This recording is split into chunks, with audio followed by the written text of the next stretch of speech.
అధ్యాయం 40 శ్లోకం భగవద్గీత. విక్రమనాశోస్తి ప్రత్యవాయో న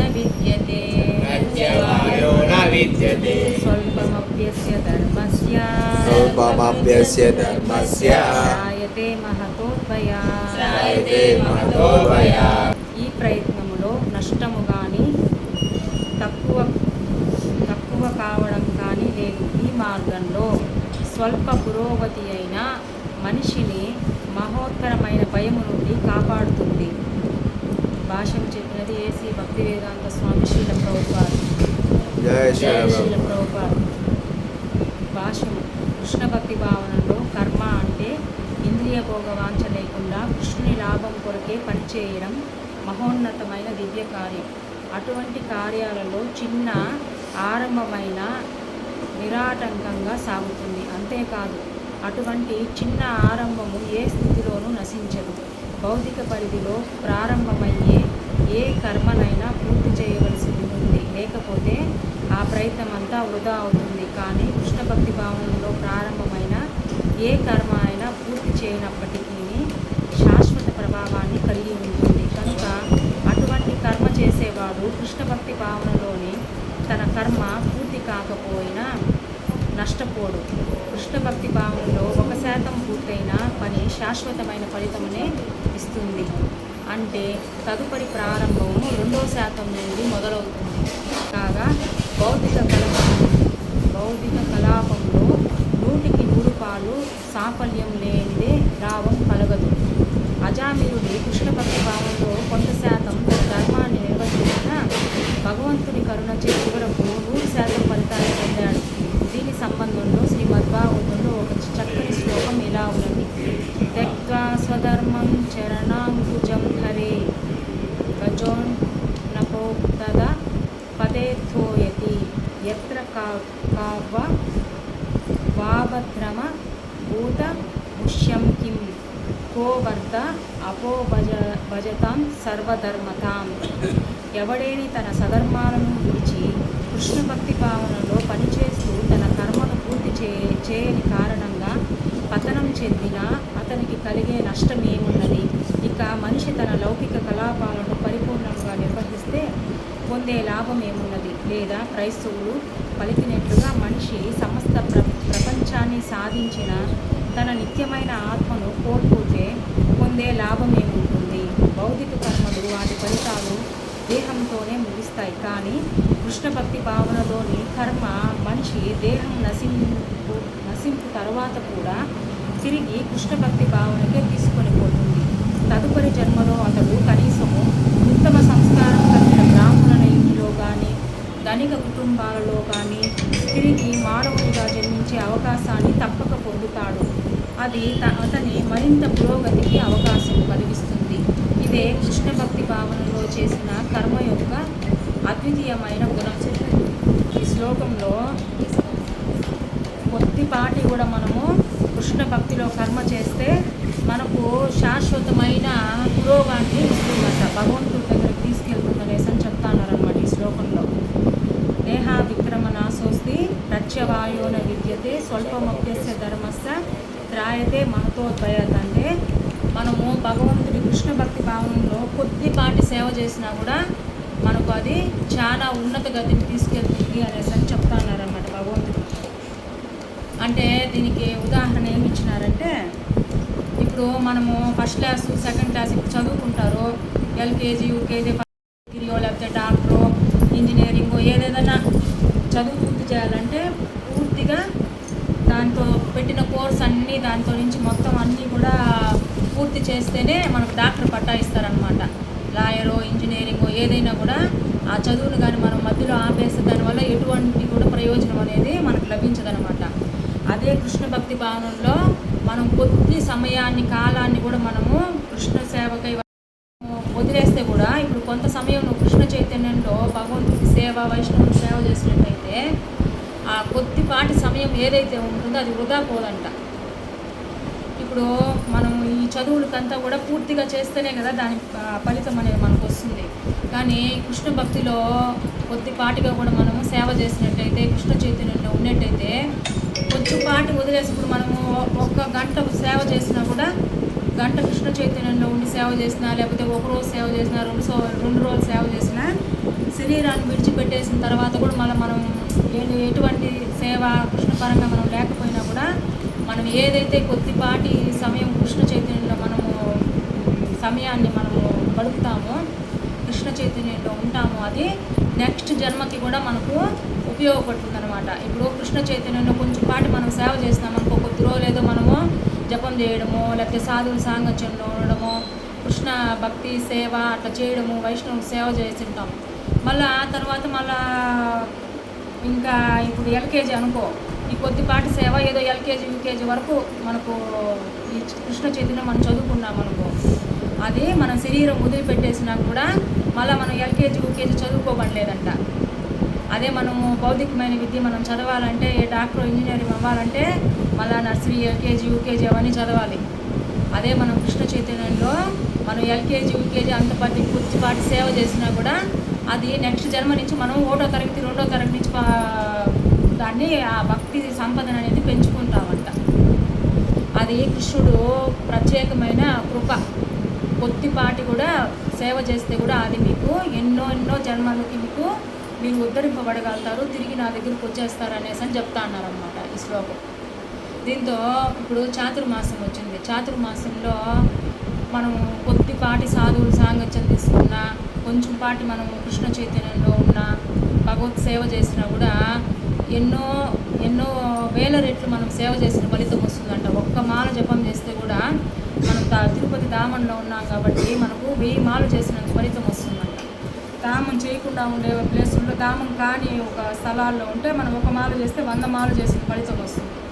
అది మనం ధామాల్లో ఉంటే, ఇప్పుడు బృందావనం, పూరి, అయోధ్య, కాశీ ఇట్లా వాటిలో ప్లేస్ అంతా ఉంటే కూడా మనకు 1000 రెట్లు ఫలితం అనేది వస్తుందంట. ఆ విధంగా కొద్దిపాటి కూడా మనం ఈ మానవ జన్మ తీసుకునేది ఎందుకంటే, ఏదైతే ఒక నదిలో మనం ప్రవహించేటప్పుడు ఒక పడవ సహాయం తీసుకొని మనం నదికి ఏదైతే ఆ ఒడ్డుకి వెళ్తామో మనకు దరి చేరుస్తుంది. అదేవిధంగా కూడా ఈ మానవ శరీరం మనకి ఎందుకు వస్తుందంటే, ఈ యొక్క ఆత్మని భగవంతుడి దగ్గర చేర్చేదానికోసం భగవంతుడు మనకు మానవ శరీరం ఇస్తాడనమాట. ఈ మానవ శరీరాన్ని మనం ఒక పరికరంగా, అంటే ఒక నావలాగా ఉపయోగించుకొని భగవంతుడి దగ్గరికి చేరేదానికి మనం ఈ మానవ శరీరాన్ని ఉపయోగించాలన్నమాట. అందుకనే భగవంతుడు మనకి మానవ జన్మ అనేసి ఇచ్చినాడనమాట. ఎన్నో జన్మలు, కోట్ల జన్మలు ఒక్కొక్క ఆత్మ వదిలేసిందే ఒక శరీరాలు మేరు పర్వతం అంత ఎత్తుంటాయంట. ఒక్కొక్క మానవుడిది మనం వదిలేసిండే శరీరాలు అంత ఎత్తు అయిన తర్వాత ఏదో ఒక వైష్ణవుడు ఒక ఉచ్చిష్ట మనం తిన్నట్టయితే, అంటే వాళ్ళు ఇచ్చిన ప్రసాదం వాళ్ళు తింటూ ఉంటారు కదా, తింటూ ఉండి ఆ ప్రసాదం మనం తీసుకున్నట్టయితే, ఎవరో సాధువులు, గొప్ప సన్యాసులు వీళ్ళందరూ కూడా ఏదన్నా వాళ్ళు ఎంగిలి ముంచినట్టయితే, వాళ్ళు మల విసర్జన మూత్ర విసర్జన చేసినప్పుడు ఏదో మనము క్రిమి కీటకాలుగా ఉండేటప్పుడు అటువంటి మన మీద వాళ్ళు విసర్జిస్తే కూడా దానివల్ల కూడా మానవ జన్మ వచ్చేస్తుందంట. అంత గొప్పదనమాట వైష్ణవుల యొక్క సాంగత్యం అంటే. భగవంతుడు వైష్ణవుల ద్వారా, బ్రాహ్మణుల ద్వారా ఒక ఆత్మని ఉద్ధరింపబడడానికి గురువుగా వచ్చి పరిపరి విధాల వాళ్ళకి సహాయం చేస్తూ ఉంటాడంట. ఈ బిడ్డ తిరిగి నా దగ్గరికి రావాలి అనేసి ఎవరో ఒక భక్తుల రూపంలోనో, ఒక సాధువు రూపంలోనో మీరు కృష్ణ భక్తిని ఆచరించండి, భగవంతుడికి సేవ చేయండి, వైష్ణవులకి సేవ చేయండి అనేసి భగవంతుడే గురువు, వైష్ణవులు పుస్తక రూపం, శాస్త్ర రూపంలో వచ్చి మనకు సందేశాన్ని ఇస్తూ ఉంటాడు. అప్పుడు మనము దాన్ని తీసుకోవాలన్నమాట. దాన్ని తీసుకొని మనం ఆచరించినట్టయితే మనకు ఉన్నతమైన స్థితి, భగవంతుడికి సేవ చేసే భాగ్యం అనేది మనకు వస్తుందంట. కొన్ని కోట్ల జన్మల తర్వాత ఏదో వైష్ణవుల కరుణ చేతనో, భగవంతుడి యొక్క ప్రత్యేకమైన కృప చేతనో మానవ శరీరం వచ్చి మళ్ళీ భక్తి చేసే అవకాశం వస్తుందంట వాళ్ళకి. ఆ భక్తి అనేది ఎంత గొప్పదంటే, పుట్టుకతోనే వాళ్ళు ఎవరు అనుభవించని భాగ్యాన్ని పొందుతారంట భక్తి కానీ వాళ్ళు తీసుకున్నట్టయితే. ఏ విధంగా అంటే, మనము పండగలకి, ఏదన్నా పండగలు, నోములు, వ్రతాలు, పూజలు అప్పుడు మాత్రమే మనం ప్రసాదం తీసుకుంటారు మామూలుగా అయితే. లేదంటే ఇళ్ళల్లో ఏదో ఆహారం చేసుకొని తినేస్తూ ఉంటాం. ప్రసాదం అనేది ఎప్పుడు తీసుకుంటాం? ఏదో పండగలప్పుడు కానీ, ఏదో వ్రతాలు పూజలప్పుడు, ఏదన్నా ఉత్సవాలప్పుడు తీసుకుంటాం మనం. అదే మనము భక్తిలో ఉండేటట్టయితే మనము రోజు ప్రసాదమే తీసుకుంటాం. అప్పుడు రోజు పండగలప్పుడే కదా మనము స్వామికి నివేదన చేస్తాము. ఇప్పుడు మనము భక్తిలో ఉండేటట్టయితే మన గురువుల అనుగ్రహం చేత ప్రతిరోజు మనము వండింది ఆహారాన్ని స్వామికి నివేదిస్తాం, మళ్ళీ మనం తీసుకుంటాం ఆ ఆహారాన్ని. అప్పుడు ఎట్లా ఉంటాము? ప్రతిరోజు మనకు పండగే. బయట వాళ్ళకంతా ఎప్పుడో ఒకసారి పండగ, కానీ వైష్ణవులకి ఎప్పుడు పండగే, ప్రతి పూట పండగ. ఎందుకంటే చేసింది ప్రతి ఒక్కటి కూడా మనము కృష్ణుడికి సమర్పిస్తాం కాబట్టి, ఆయన ఉచ్చిష్టనే గురువుకి సమర్పించి దాన్ని మనము మహాప్రసాదంగా తీసుకుంటాం కాబట్టి ఎప్పుడు కూడా మనకు ప్రతిరోజు ప్రతి గంట పండగే అనమాట. అప్పుడు ఎంత గొప్ప అవకాశం ఇచ్చినాడు కదా భగవంతుడు మనకు. ప్రతిరోజు కూడా మీరు నా ప్రసాదం తీసుకోండి, అయినా వైష్ణవుల సాంగత్యం తీసుకోండి. భగవంతుడు ఒక్క వైష్ణవులకి ప్రసాదం పెట్టినట్టయితే భగవంతుడు చాలా ఆనందపడిపోతాడంట, హ్యాపీ అయిపోతాడంట.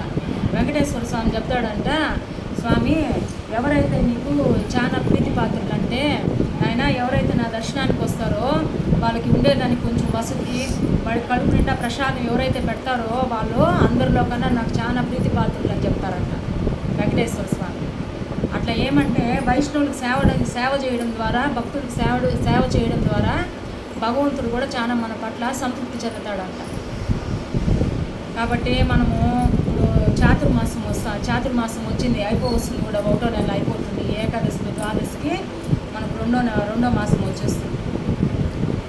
ఈ చాతుర్మాసం ఎంత గొప్ప మాసం అంటే మనము భక్తరాజు అని పిలుస్తారంట నారద మహర్షి భక్తులలోకెల్లా మొత్తము భక్తుల్లో ఉన్నతమైన వ్యక్తి అంట. ఆయన్ని భక్తరాజు అని సంబోధిస్తారంట.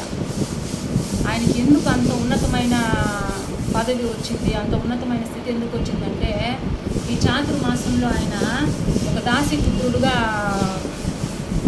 జన్మ తీసుకుంటాడంట. ఆమె చాలా ఇంకా భర్త లేడు, ఇంకా ఆమె జీవనాధారము బిడ్డను పోషించుకోవాలనేసి ఈ చాతుర్మాసం వచ్చినప్పుడు సాధువులందరూ కూడా ఏదో ఒక ఊరిలో ఒక విలేజ్లో తీసుకుని, వర్షం పడతా ఉంటుంది కదా, ఇంకెక్కడన్నా అడవుల్లో ఇట్లా పోవాలంటే కూడా వాళ్ళకి ఇబ్బంది కలుగుతుంది. అందుకోసమని వాళ్ళు ఏం చేస్తారంటే ఏదో ఒక గ్రామాన్ని ఎంచుకొని ఆ గ్రామంలో ఇదే విధంగా భజన చేసుకుంటా సత్సంగం జరుపుతూ ఉంటారనమాట. వైష్ణవులు సాధువులందరూ కూడా జరుపుతూ ఉంటే ఆయన వాళ్ళకంతా కూడా సేవ చేసేదంట. వాళ్ళ అమ్మ వండి పెట్టి వాళ్ళకి ఆ ప్లేస్ని అంతా క్లీన్ చేస్తూ ఉంటే ఈ పిల్లోడు కూడా ఆ ప్లేస్ని అంతా తొడవడము, భక్తులకు సేవ చేయడం, వాళ్ళు తిని విస్తరలు ఎత్తడం, వాళ్ళు తినగా ఉచ్చిష్టం దాన్ని తీసుకోవడం. దాని చేత ఆయన వాళ్ళ అమ్మ మరో జన్మలో ఆయన నారద మహర్షి పదవిని పొందాడు. బ్రహ్మ యొక్క పుత్రుడుగా జన్మ తీసుకుంటాడంట నారద మహర్షి. చాతుర్మాసం అంత గొప్ప శ్రేష్టమైన మాట. 4 నెలలు. ఈ 4 నెలలు కూడా మనము ఏ పుణ్యకార్యం చేసినా కూడా మనకు చాలా అధికమైన పుణ్యాన్ని, అధికమైన ఒక ఫలాన్ని ఇస్తుంది అనమాట. అందుకనే ఈ మాసం నుంచి 4 నెలలు కూడా ఎక్కువ మనకు ఖజానా అంతా కొల్లగొట్టేసి అంత సంపద మొత్తం అంతా ఇంటికి తెస్తే ఒక 25-30 సంవత్సరాలైనా కూడా కష్టపడకుండా తినొచ్చంట ఒక ఫ్యామిలీ. అంత సంపదను దోచుకొచ్చేస్తాడంట రాజు యొక్క ఖజానాలో నుంచి.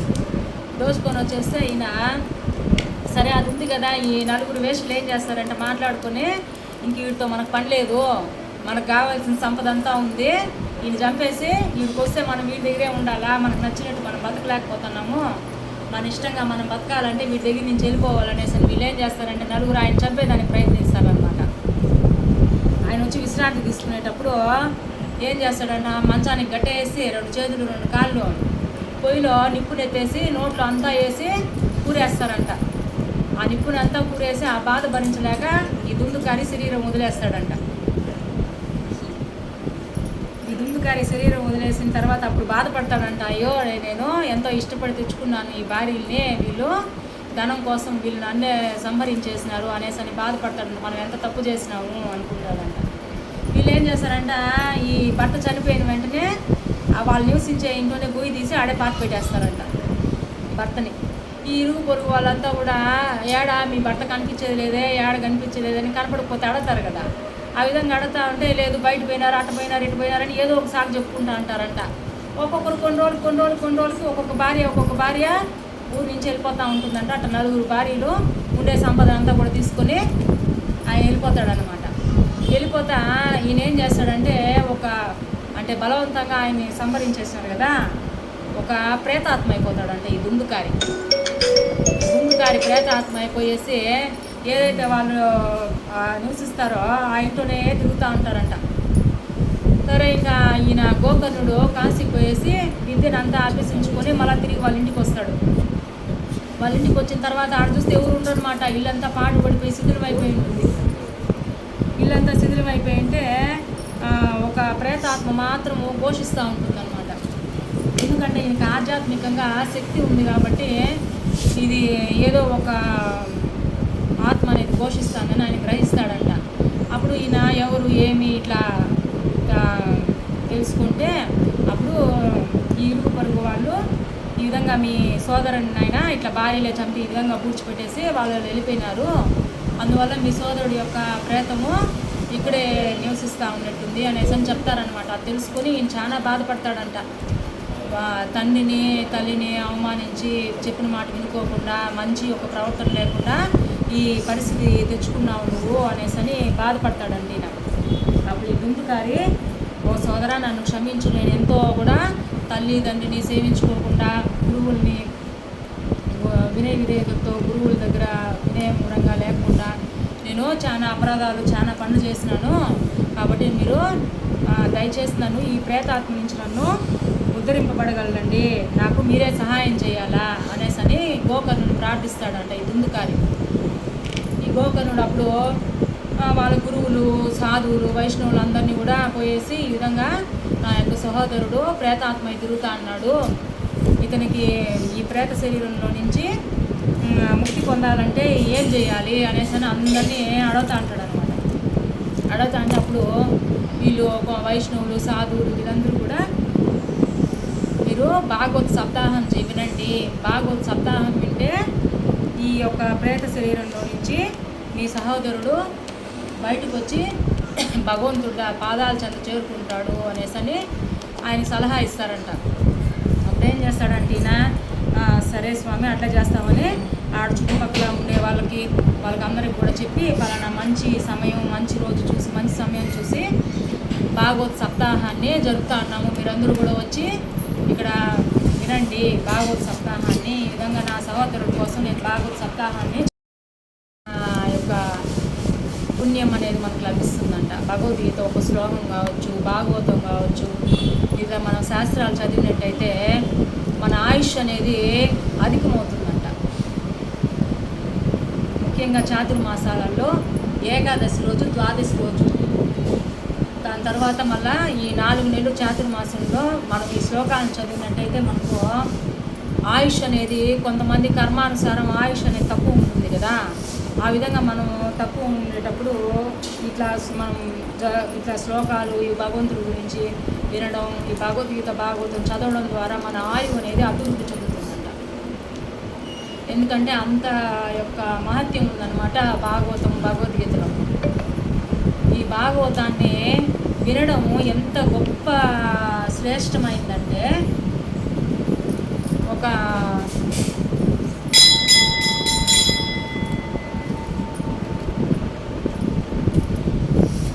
ఆత్మదేవ అనే ఒక బ్రాహ్మణుడు ఉంటాడంట. ఈ ఆత్మదేవుడు చాలా సంవత్సరాలు ఆత్మదేవుడికి సంతానం అనేది ఉండదంట. సంతానం అనేది లేకోకుండా ఉంటే చాలా కాలం అయిపోతుంది. వాళ్ళ ఇంట్లో ఒక గోమాత ఉంటుందంట, ఆ గోమాత కూడా సంతానం ఉండదంట. ఈ బ్రాహ్మణుడు చాలా గొప్ప తపస్సు, భగవంతుడి గురించి భక్తులకి సేవ చేసుకుంటా మంచి ప్రవర్తన కలిగి ఉంటాడంట ఈ బ్రాహ్మణుడు, ఆత్మదేవ అనే బ్రాహ్మణుడు.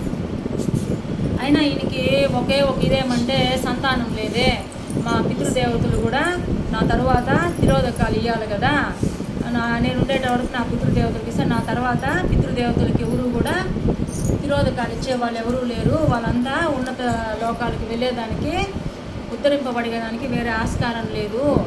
కాబట్టి నేనేం చెయ్యాలా ఇట్లా అనేసి ఆయన ఆలోచించుకొని చాలా బాధతో సరే ఇంకా మనం గంగానది ఒడ్డుని పోయేసి శరీరం వదిలేద్దాము అనేసి గంగానదికి వెళ్ళిపోతాడంట. గంగానదికి వెళ్ళిపోయి ఇంక శరీరం వదిలేయాలని గంగ దగ్గరికి పోయి గంగామాతను ప్రార్థిస్తూ ఉంటాడంట. అప్పుడు గంగామాతను ప్రార్థిస్తా అంటే పక్కన ఒక సాధువు కూర్చో ఉంటాడంట.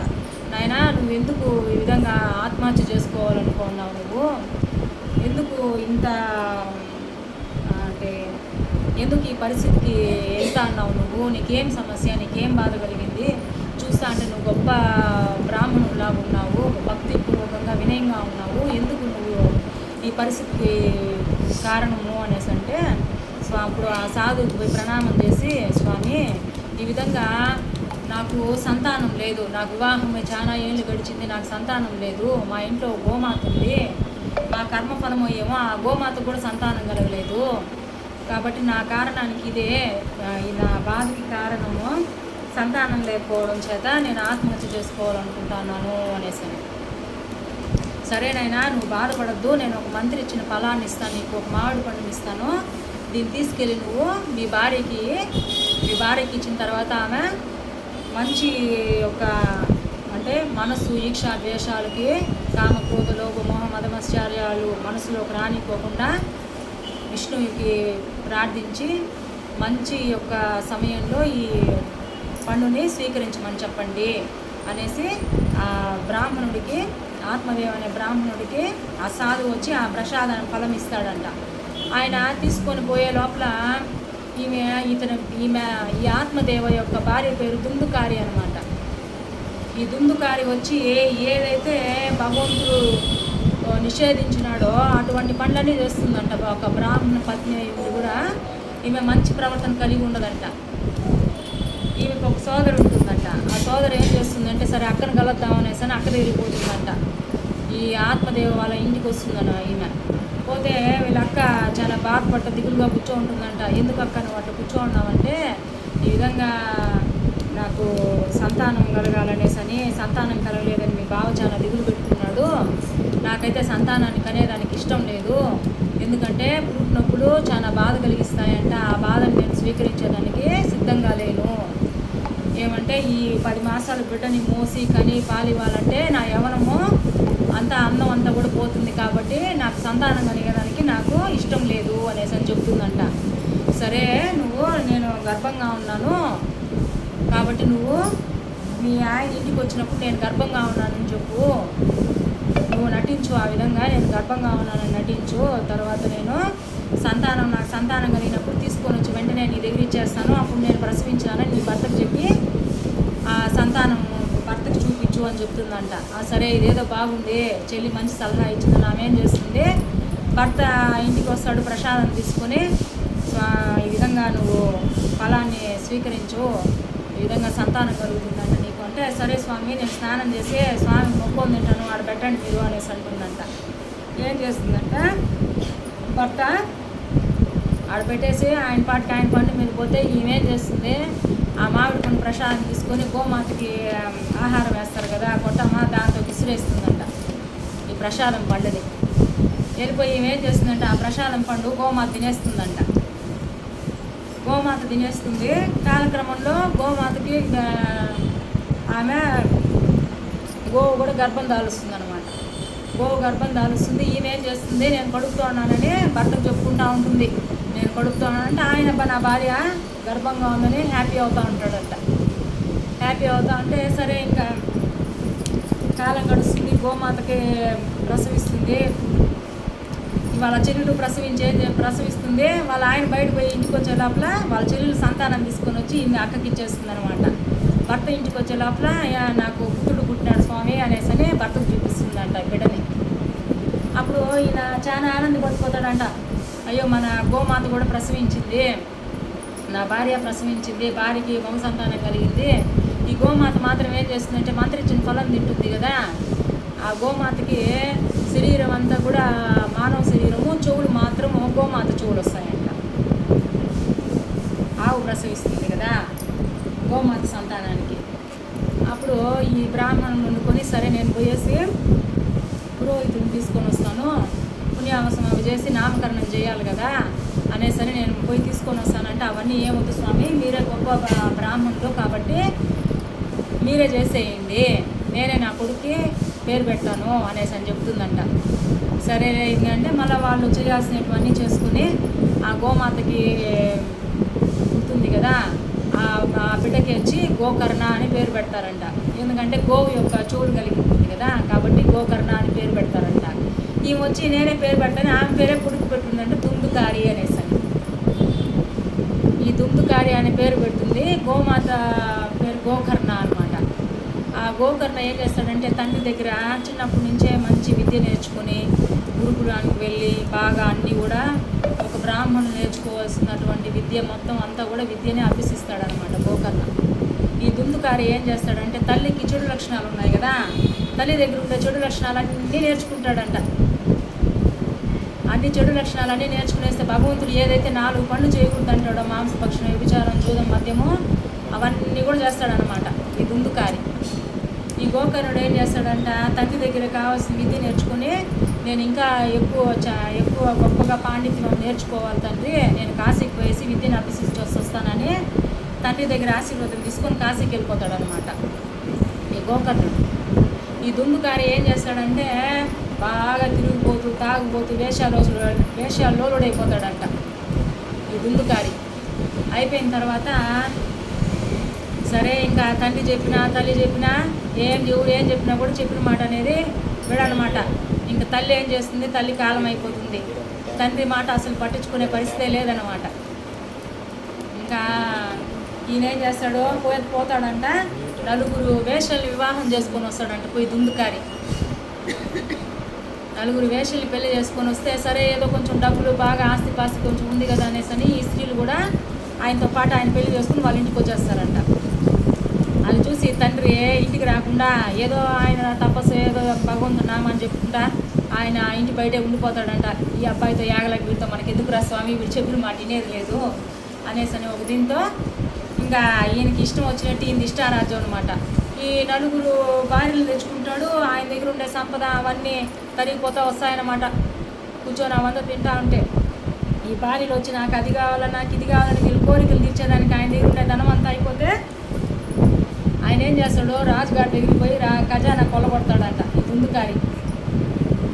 అప్పుడు ఒక మైదాన ప్రాంతము ఒక వటవృక్షం కింద భాగవతాన్ని ఈ గోకర్ణుడు భాగవత సప్తాహాన్ని చెప్తాడంట. ఏదైతే ఈ ప్రేతం ఉంది కదా ఈ ప్రేతానికి ఈ ఆహారము తిండి నీళ్ళు అన్నీ దప్పికేస్తూ ఉంటాయి, నీళ్ళు దప్పికేస్తూ ఉంటాయి కానీ నీళ్ళు తాగలేడు, ఆకలి భోజనం చేయలేడు. ఈ విధంగా చాలా బాధపడుతూ ఉంటుంది అనమాట ఈ ఆత్మ బాధపడతా ఉంటే వాయువు మాత్రమే అంటే గాలిని మాత్రమే తినేసి ఈ ప్రేతం అనేది జీవిస్తూ ఉంటుందంట. ఇది బయట ఎక్కడైనా పెడితే కూడా గాలికి నిలవలేదంట ఈ ప్రేతాత్మ. అందుకోసమనే ఏడన్నా మరి చుట్టూ తొర్రల్లో ఇవి జీవించేటివి పాటుపడిపోయి నీళ్ళల్లో అట చోటనేవి ఆత్మలు సంచరిస్తాయంట ప్రేతాత్మ. ఆ విధంగా దీనికంటూ నిలబెట్టాలి కదా, ఏడో ఒక ప్లేస్ కావాలని ఏం చేస్తారంటే ఎదురు బొమ్మలు తెచ్చి దాన్ని మొత్తం అంతా క్లీన్ చేసి ఈ ఆత్మను దాంతో పెడతారంట. ఈ ఆత్మను దాంతో పెట్టి దానికి 7 రకాలైన మధ్యలో స్టెప్పులుగా 7 రకాలైన స్టెప్పులుగా పెడతారంట. దానిపైన ఒక క్యాప్ లాంటి పదార్థం వేసి ఆ బుర్రని ఆ ఎదురు తుంగని ఆడ పెడతారంట. దాంతో ఆ ప్రేతాన్ని బంధించి పెట్టి వీళ్ళు భాగవతం సప్తాహం చెప్తా ఉంటారు. ఒక్కొక్క రోజుకి ఒక రోజు భాగవత సప్తాహం విన్నప్పుడు ఒక అడ్డులాగా ఒకటి పెడతారు కదా ఆ ఎదురు బొమ్మలో నుంచి, అది తొలగిపోయి అట్లా 1వ రోజు 2వ రోజు 3వ రోజు 4వ రోజు అట్లా 7 విధాలైన 7వ రోజు భాగవత సప్తాహం పూర్తయిన వెంటనే ఏదైతే వీళ్ళు మూసిపెట్టింటారు కదా ఒక పైన మూతలాగా దాన్ని అది పైకి వచ్చేసి ఆ ఎదురు బొంగ 2గా చీరిపోయి దాంతో నుంచి ఆ ప్రేతం అనేది బయటికి వచ్చి శంకు చక్ర గదా పుష్పాలతో ధరించి పుష్పమానంలో వైకుంఠానికి వెళ్తుందంట ఆ ఆత్మ అనేది. ఈ దుందుకారి ఆ భాగవతాన్ని వినినందువల్ల ఆయన ప్రేత శరీరం నుంచి ఆయన భగవంతుడు నామాన్ని చేరుకుంటాడంట. అంత గొప్ప విశేషం అనమాట ఈ భాగవతము. అందువల్ల చాతుర్మాసంలో భాగవతం భగవద్గీత చదవాలని చెప్తారనమాట. మన గురువులు ఆచార్యులు. ఎందుకంటే ఎప్పుడు ప్రతిరోజు చదవాలి. కాకపోతే ఇట్లా చాతుర్మాసాలు చదివినప్పుడు ఇంకా దాని శక్తి ఇంకా అధికంగా ఉంటుందన్నమాట. మళ్ళా తర్వాత ఈ చుట్టుపక్కల ఉండే వాళ్ళందరూ కూడా అడుగుతారంట, మేము కూడా భాగవతం విన్నాం కదా, అది ఉంది కారు మాత్రమే పోయినాడు వైకుంఠానికి, మేమందరూ పోలేదే వైకుంఠానికి అనేసి. అప్పుడు ఆయన చెప్తాడంట, ఆయన భాగవతం ఎట్టిన్నాడంటే ఒక్క పదం కూడా పొల్లిపోకుండా విన్నాడంట 7 రోజులు. 7 రోజులు మనం ఆ విధంగా వినలేం కదా. మిగతా వాళ్ళందరూ వినలేదు కాబట్టి మిగతా వాళ్ళందరూ పోలేదంట. సరే, ఈ ఊర్లో వాళ్ళందరూ కూడా ఏం చేస్తారంటే, స్వామి మేమందరూ కూడా భగవంతుడి దగ్గరికి చేరుకోవాలనుకుంటున్నాము, వైకుంఠానికి వెళ్ళాలనుకుంటున్నాము, మా అందరి కోసం కూడా మళ్ళీ మీరు భాగవత సప్తాహాన్ని మళ్ళీ జరిపించండి అనేసి అని చెప్తారంట. సరే, మీ అందరి కోసం కూడా మళ్ళీ భాగవత సప్తాహం జరుపుతామనేసి అప్పుడు ఏం చేస్తారంట, ఏదైతే పశుపక్షాదులు, ఆవులు, మేకలు, కోళ్ళు ఏదైతే మనుషులతో కూడా సంచరిస్తాయో ఇవన్నీ కూడా కూర్చొని భాగవతం వింటాయంట. అన్నీ భాగవతం వింటాయంటే ఈ 7 రోజుల సప్తాహం పూర్తయిన వెంటనే కొన్ని వేల పుష్పక విమానాలు వచ్చేస్తాయంట. ఇక్కడ ఉండే వాళ్ళు పశుపక్షాదులతో కూడా వైకుంఠం వెళ్ళిపోతాయంట. ప్రతి ఒక్కరికి కూడా శంకు చక్ర గదా పుష్పాలు వచ్చి అంత యొక్క గొప్ప విశేషమైనమాట భాగవతము. ఇట్లా భక్తుల చరిత్ర మనం విన్నట్టయితే, అందువల్ల మనకు మన పెద్దవాళ్ళు ఎవరైనా కాలమైనప్పుడు కావచ్చు, లేదంటే వాళ్ళు చనిపోయిన తిథిలో, లేకపోతే వాళ్ళు పుట్టినరోజు తిథిలో కూడా అప్పుడు కూడా, అంటే మన పక్క తక్కువ చెప్పేది ఉత్తరప్రదేశ్ ఈ సైడ్ అయితే ఎవరైనా చనిపోయినారంటే ఖచ్చితంగా వాళ్ళ ఏదైతే కర్మకాండ ముందే 7 రోజులు భాగవత సప్తాహం పెట్టిస్తారు. ఎందుకంటే వాళ్ళు ఏ ఒక్క దీంతో ఉన్నా కూడా అట్లా కొద్దిపాటి విన్నా కూడా వాళ్ళకి భాగ్యం వస్తుంది కదా. మొత్తం వినకపోయినా కూడా కొంచెం పాటికి విన్నా కూడా ఇప్పుడు ఒక శ్లోకం చదివితేనే ఆయుష్ అనేది పెరుగుతుందంట. చాతుర్మాసంలో ఏకాదశి ద్వాదశుల్లో ఆ విధమైన ఫలితమే ఉంటుందంట. ఆ విధంగా అంటే ఒక చాలా గొప్ప పుణ్యము ఈ జీవాత్మను ఉద్ధరింపబడగలుగుతుంది. కాబట్టి ఈ పురాణాలు మనము ఈ భగవద్గీత భాగవతం అనేది చాలా ఎక్కువ మనం దీన్ని పఠించాలి. పఠించే కొద్దికి మనము భగవంతునికి దగ్గర అవుతాం అనమాట. చదివే కొద్దికి మనకేం అర్థమైనా అర్థం కాకపోయినా కూడా మనం చదువుతూ ఉంటే క్రమేపీ కూడా మనలో ఉండే ఒక పాపకర్మ అనేది వెళ్ళిపోతుందంట. ఏ విధంగా అంటే పాపకర్మ ఏ విధంగా ఏ విధంగా వెళ్ళిపోతుంది అనేసి అంటే, ఇప్పుడు మనం ఎప్పుడు ఏదో ఒకటి తింటూ ఉంటాం అనుకో, ఒక్కొక్కసారి ఎక్కువ తినేస్తామనుకో, ఎక్కువ తినేసినామంటే మనకు జీర్ణం కాదు. అజీర్ణం కాకపోతే ఏం చేయాలా, ఏదో జీలకర్ర పెట్టి తాగేదో, లేకపోతే మెడికల్ షాప్ ఏదో ట్యాబ్లెట్ వేసుకుని మనం దాన్ని తినేసి మనం దాన్ని అరిగిస్తాం. బలవంతంగా అయినా అరిగించాలి, తప్పదు. లేదంటే మన వల్ల కాదు తప్పిపోయేదానికి. ఆ విధంగా ఈ భగవద్గీత భాగవతము చదవడం వల్ల, సత్సంగానికి వచ్చేదాని వల్ల మనకు పాపాలకి పోగొట్టుకుంటాం అనమాట. ఏదైతే మనకు ఎక్కువ అజీర్ణం అయిపోతే ఇప్పుడు అవి తిరిగేసి మనం తగ్గించుకుంటాం కదా. ఆ విధంగా మనం సత్సంగానికి వచ్చినప్పుడు, ఈ భగవద్గీత భాగవతం విన్నప్పుడు, భక్తుల చరిత్ర విన్నప్పుడు ఏమవుతుందంటే మన యొక్క పాప రాశి అనేది తగ్గుతా వస్తుంది. అది తగ్గించుకోవడం కోసమే మన ఆచార్యులు, మన గురువులు ఏం చెప్తారంటే, నామాన్ని జపించండి, సత్సంగానికి రండి అని చెప్పేది. ఒక సత్సంగాల్లో మనము ముహూర్త సమయం గడిపితే ఎంత పుణ్య ఫలితము, భూమిని దానం చేసుకున్నాను కన్నా ఎక్కువ ఫలితం వస్తుందన్నమాట. ప్రభు మీ మధ్య మన క్లాస్లో చెప్పినాడు కదా మాతది, వశిష్ఠుడు దుర్వాసముని వాళ్ళు కొలత చేసుకుంటే మనం 40 నిమిషాలు ముహూర్త సమయము సత్సంగంలో గడిపే ఒక కాలం వచ్చి మనకి ఎంత ఫలితం ఇస్తుందంటే భూమిని దానం చేసినంత ఫలితం వస్తుందంట.